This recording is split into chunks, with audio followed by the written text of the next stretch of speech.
I know of a lot of famous cases that you were involved with. You were involved with very high profile cases. The one that comes to mind for me, Marlon Brando? Marlon Brando, of course. But I'll ask you, I'm more curious about what you think is the most fascinating case that you ever worked on of the many that you did. One was the Marlon Brando case. That was his son that had gone missing, right? His son, Yeah. 11 years old, Yeah. and they had kidnapped him.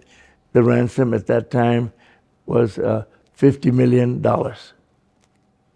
for ransom.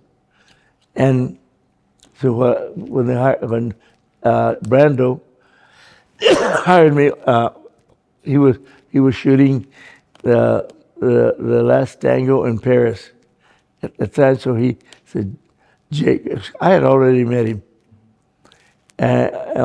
So he thought of me and he said, Jay, I want to hire you. They kidnapped a Christian. They kidnapped him. They're asking for $50 million. And he says, I will be back in the States in 5 days. So I'm hiring you now and to work on the case. I trusted him. I didn't ask him for a retainer or anything, but he knew it was going to be expensive. So anyway, I found him in Mexico, in some of in one of the caves. I was close to the ocean, and the water made a bunch of caves on the edges of the ocean there, and I did my research, and I did an investigation where he would start, where he was kidnapped from. And he was kidnapped from Anna Castry's house. Anna Castry was married to Brando. And they were having problems and all that. So did the research across the street from Anna Cash's house, and I was interviewing this lady, and that was across the street, and I said, anything happening at Anna Cash's house? Oh, she's always having parties and had a bunch of, on the night you're talking about, she says, somebody was blocking my driveway. She says, in a red bus, Volkswagen bus. And she says, I took that number and I called the police to come and remove that car. And he says, but the police came after they moved the car. So she said, I just threw that paper away. Where'd you throw it away? I was going through the trash, and I found the license number of the Volkswagen. So I ran a make on the car, see who it was registered to.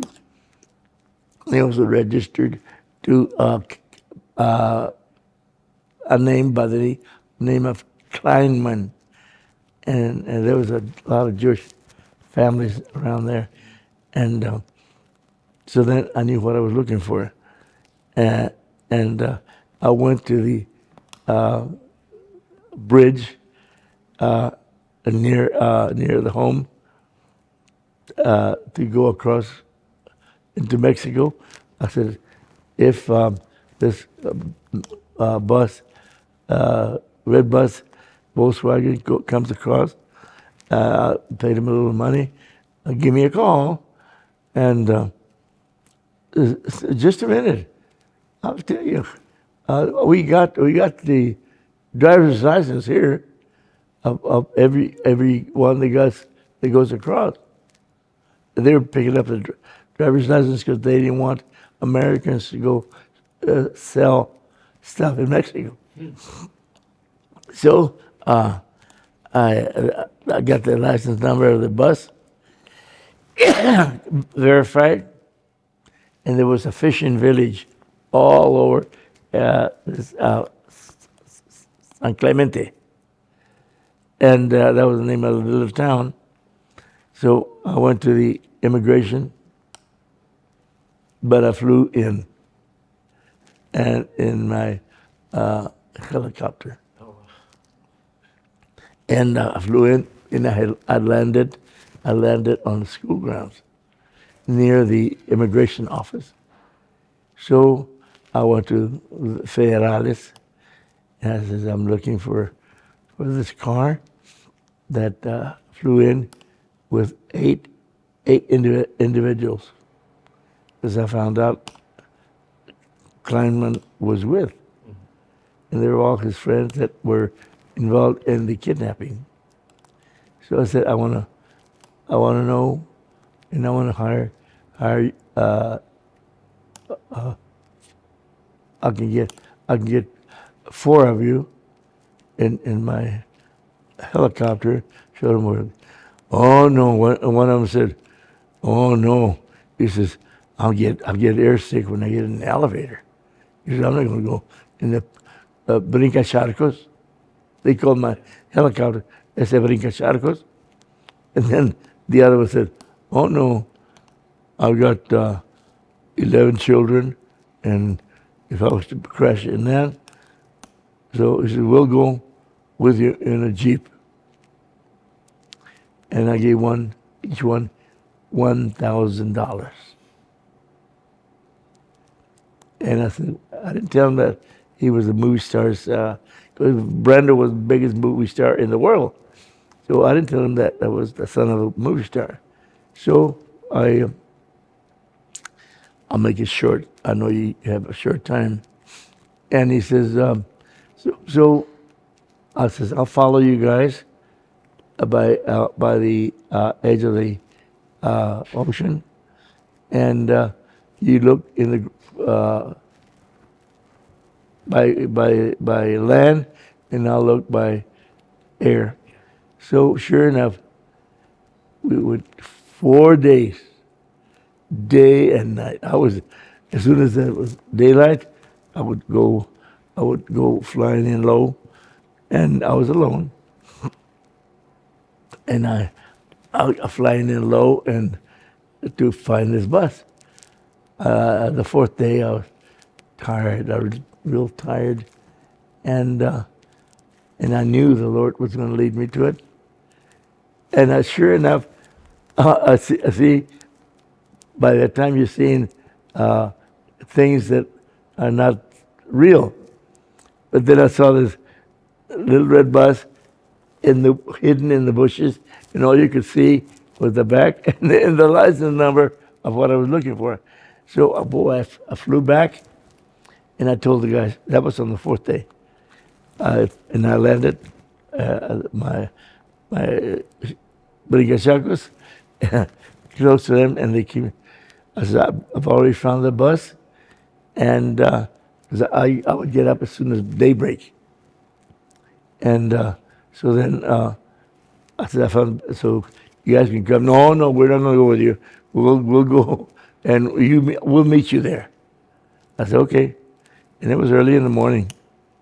So sure enough, so I just got tired of waiting for them, and went in there with my carbine, a 30 caliber carbine, and so some of them were in little pup tents, and a lot of them in sleeping bags.